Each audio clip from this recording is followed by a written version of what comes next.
Assalamu alaikum. Good day, everyone, and thank you for organizing this important webinar, and thank you for the audience. Today, I'm going to discuss the situation of higher education in Gaza following the recent devastating war and the immense challenges our universities face as they attempt to recover. I will also walk you through the extent of destruction, its impacts on students and staff, and finally a roadmap for rebuilding Gaza higher education sector.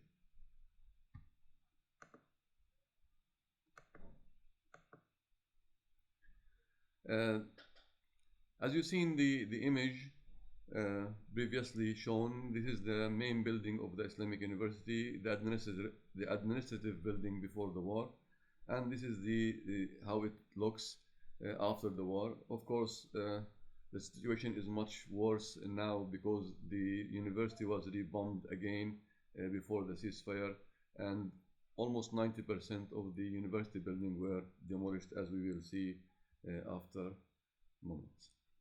As I said, the content of this presentation will be background, impact of the war on higher education institution situation, key challenges faced by these universities, implications for students and faculty, opportunities and strategic recommendations will also be discussed. Before the war, Gaza was served by 11 universities and colleges, serving tens of thousands of students, mainly the Islamic University of Gaza, Al-Azhar University, UCAS, and other universities were also growing research activity and international collaboration with a strong academic culture and regional contributions. After the war, after the ceasefire, we can safely say that the Islamic University was completely destroyed. Al-Azhar University, multiple buildings lost. UCAS severely damaged. The Gaza campus was completely destroyed, but the Khan Yunis campus was severely damaged. Al-Isra University, the main campus, was totally destroyed. Palestine University, completely destroyed. Al-Aqsa University, the main campus in Gaza City, was also destroyed. And the campus in Khan Yunis is occupied by internally displaced people.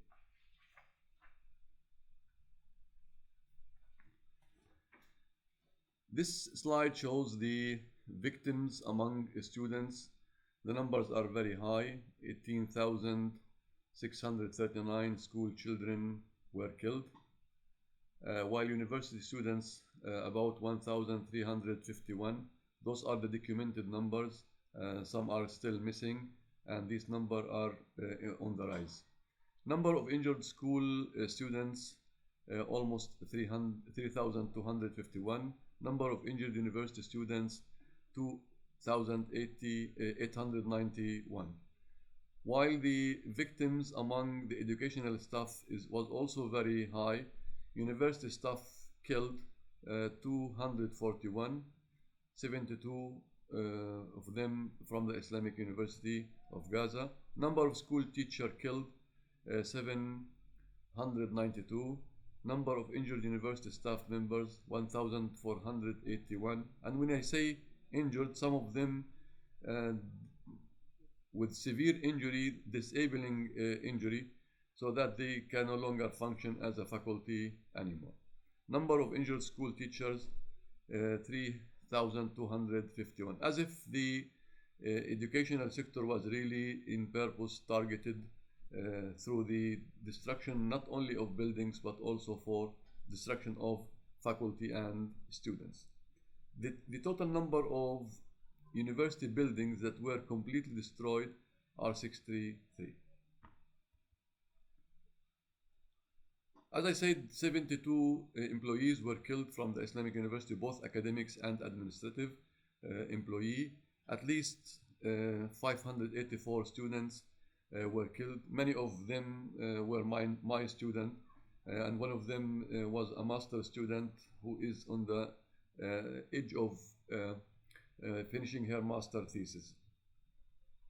90% of the buildings were destroyed, including the largest buildings, the laboratory buildings, with all the equipments and machines are completely destroyed.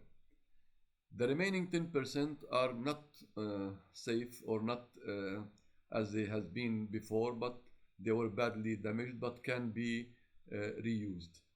The university is currently occupied by displaced people even after ceasefire. When you walk through the premises of the university, you can find tents.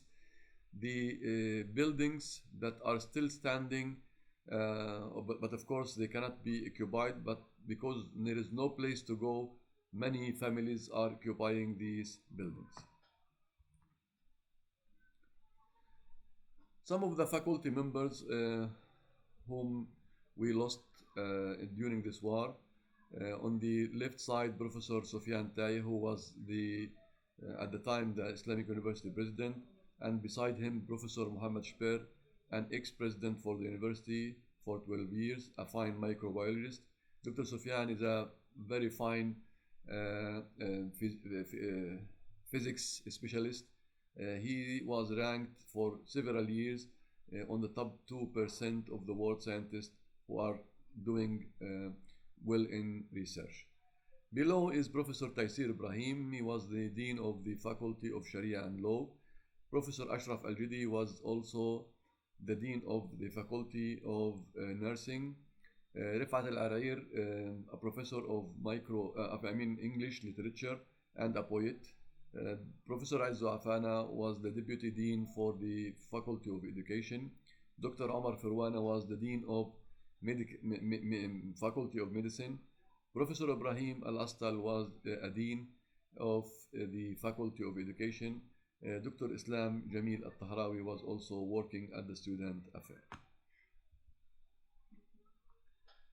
The direct impact of war on the educational system usually can be summarized on the buildings destruction, loss of laboratories. We can't really perform any simple procedures now at the Islamic University, so we are trying to substitute that with virtual lab and simulation with softwares, and we are still suffering because we don't have the electricity and the good internet.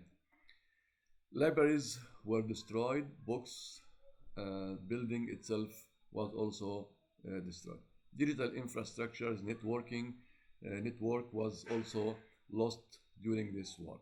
Death of faculty, administrators, and students, forced displacement of academic communities. Many of our staff has traveled abroad during the war. The challenges can be summarized in loss of human capital, physical destruction of educational infrastructure, digital collapse, economic hardships suffered not only by students but also by faculty. The university was not able to pay the faculty for almost 1 year, and this then started to give them pocket money just to survive during the second year of the war. Psychological trauma is also imminent for all the people. Research interruption, only few people who can perform research. I myself did published few publications during the war just because I am linked to hospitals, and hospitals still have some laboratories and data, so we publish some data from these hospitals.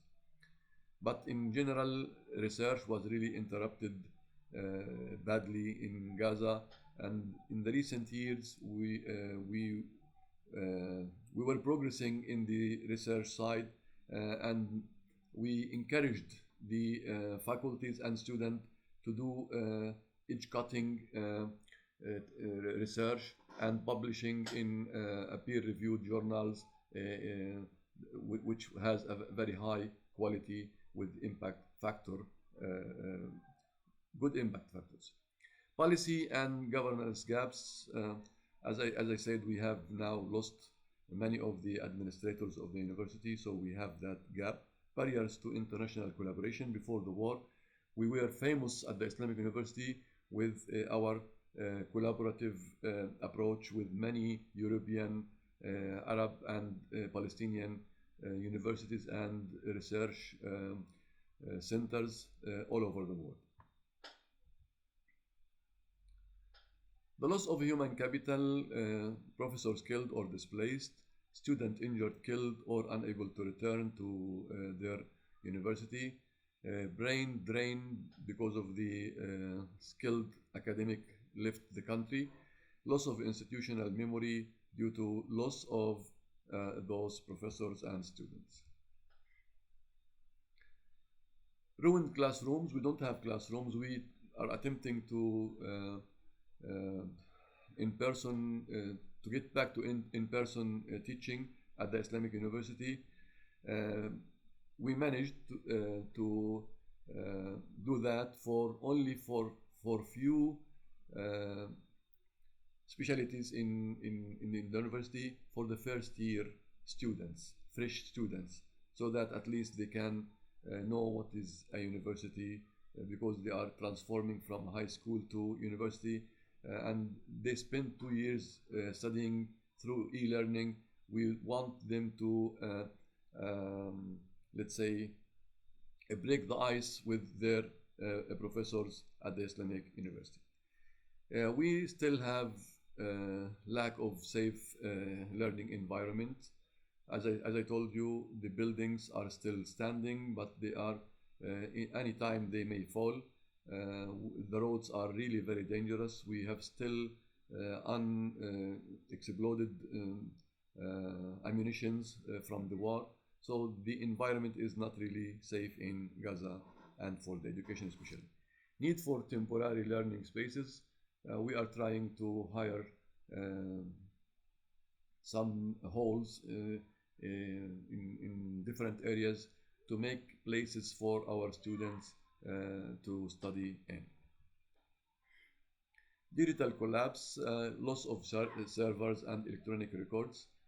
Luckily, the database for our students, previous students, is still there, and we managed during the war to operate e-learning environment because we have a great experience before the war on e-learning, but we really lost all the network at the university this time. Damaged online learning platforms, interrupted internet and electricity, students without devices or connectivity, which is one of the major obstacles in e-learning and in-person learning, because many of the students are unable even to, if they have the device, either smartphone or tablet or laptop or PC, they don't have the electricity or they don't have the internet connection. So we are repeating the exams again and again and trying to spread the lectures in various ways. We contact students through the e-learning Moodle platform, through WhatsApp, through Facebook, through Telegrams, every mean of communication we are trying to do in order to overcome this obstacle. Economic hardships. Students are unable to pay fees, of families prioritizing survival over education, and this is fully understood. University budget collapse because students they do not pay their fees. Staff salaries are unpaid, and this is also a challenging point. Psychological trauma, PTSD among students and staff after 2 years of horrors and destruction. I expect every person in Gaza will suffer the PTSD. Loss of motivation and cognitive overload, grief and fear inhibiting learning. You ask anyone in Gaza about his family, his house, he will tell you stories of loss of either family members or relatives or friends or colleagues. No one was spared from this atrocity during this war. Okay, need for large-scale mental health support in order to overcome this PTSD. Research interruption. As I said earlier, we were growing in research. at least we had steps forward to improve our research capabilities, uh, both in infrastructure and in laws and regulation at the university. But now, really, it is really hard to talk about research in Gaza with nothing left for researcher to work with. Loss of samples, data sets, and equipments interrupted these theses and publications. One important thing, all the paper theses and dissertations at the university were also burned during the invasion of the Israeli to the Islamic University. They burned all those books and theses and dissertations. Thus, I can safely say that the scientific progress that was going on in Gaza has collapsed. Policy and governance gaps, lack of national emergency educational plan, and this point should be a recommendation that in the future we have to have a national emergency educational plan. We have fragmented recognition and accreditation challenges, absence of long-term funding. The funding that we had usually is in the form of student fees, and we don't have other sources usually. Weak disaster resilient planning. Barriers to international collaboration due to travel restriction, interruption of academic partnership, and I said earlier that the Islamic University was really well known for their networking, very strong networking with many other universities. Isolation and from a global academia during the 2 years, difficulty accessing resources, journals, and conferences, of course, also because of the internet and electricity shortage. The impacts that is, I think everyone can expect is on both students and faculty. We will start with students first.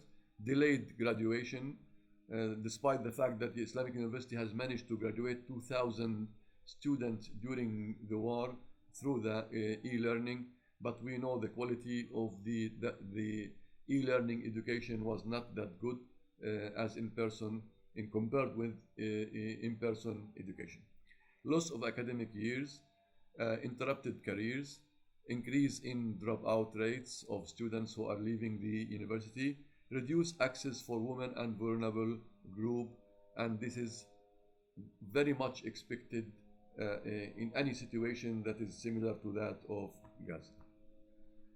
While the impact on faculty can take many forms, loss of research ability, people who were eager to do research now are frustrated with no infrastructure to do any research. Thus, they will no longer be able to do research unless these obstacles has been overcome. Also interrupted academic careers, salary instability. Many of them may think leaving the country even after the ceasefire to have to look for a better life. Emotional and professional burnout, and this also could be expected for normal people in such a situation. There are some opportunities always. We will discuss some of them. Opportunities for recovery, rebuilding with modern resilient designs, integrating digital and blended learning during this period, strengthening disaster preparedness, expanding regional and international partnership, leveraging Gaza academic diaspora, and we have many academics, Palestinian academics outside the country. They can be very useful and helpful if one can communicate with those academics. Strategic recommendations: we have to establish emergency higher education, create temporary learning centers, launch scholarship and fee exemption programs, support psychosocial services for academic communities, restore digital infrastructures rapidly, and this is really a priority. Um, um, to restore education, we have to restore digital infrastructure rapidly. Build international academic alliance, and also this is a very important because we can't do it alone. We need the help of our friends and our supporters to put the higher education on track again.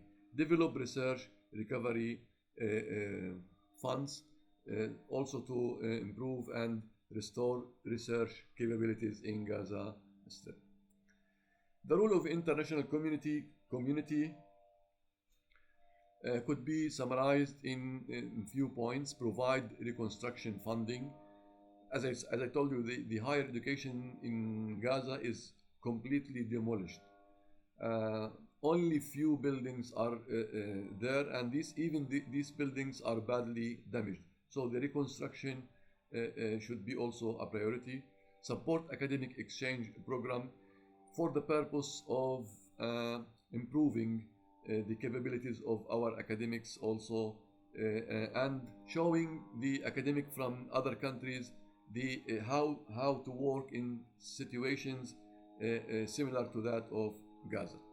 Rebuild research infrastructures, assist with accreditation and quality assurance, support digital education transformation, at least as a transition period between the e-learning or distant learning to e-learning to in-person learning.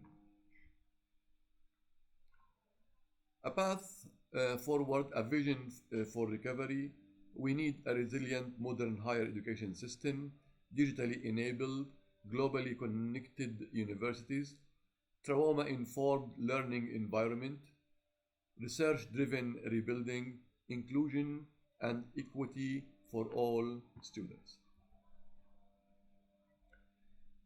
IUG has, as I maybe mentioned earlier, has started to try to bring students to the university for classes, and these photos are real from this month, coming to the main campus, to the building, to the 10% buildings that were renovated and refurnished to receive those students. But as I'm telling you, okay, it was really very happy day and a remarkable day and a historical day for the university and for the students who were eager to visit the university. But it was really difficult and showed how difficult it is to restore the whole educational system in Gaza because of the many obstacles that I have presented earlier in this presentation. A final message is higher education is not a luxury. It is a lifeline for recovery, dignity, and rebuilding a future for Gaza's next generation. Thank you for being here and again for organizing such webinar. Thank you so much.